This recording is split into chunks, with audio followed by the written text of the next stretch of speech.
রোগীর চিকিৎসা সেবায় কোনো গাফিলতি সহ্য করা হবে না বলে হুঁশিয়ারি দিয়েছেন স্বাস্থ্য ও পরিবার কল্যাণমন্ত্রী ডাক্তার সামন্তলাল সেন। রবিবার সচিবালয়ে তিনি কথা বলেন, জানান ঢাকার বাইরের চিকিৎসা ব্যবস্থার উন্নয়নে কাজ করছে সরকার।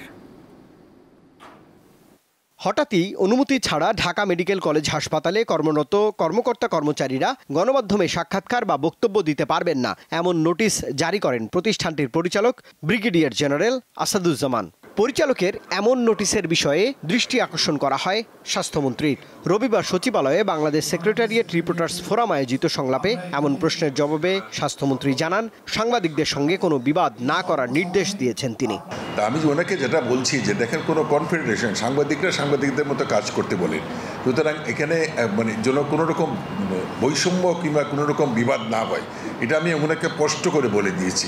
তিনি জানান, সরকার স্বাস্থ্যসেবার মান বাড়াতে বদ্ধপরিকর। বলেন, সরকারি হাসপাতালে ডাক্তারদের অনুপস্থিতি এবং অবহেলা সহ্য করা হবে না। চিকিৎসা এমন একটা বিষয়, চিকিৎসায় নেগলিজেন্সি কিংবা চিকিৎসায় গাফিলতি করলে একটা মানুষের জীবন চলে যায়। সুতরাং এখানে দুইবার চিন্তা করার কোনো সুযোগ নাই। অতএব এই ব্যাপারে কোনো গাফিলতি, কোনো নেগলিজেন্সি আমি সহ্য করব না। স্বাস্থ্যমন্ত্রী জানিয়েছেন, ওষুধের দাম নিয়ন্ত্রণে রাখতে বড় পদক্ষেপ নিচ্ছে সরকার।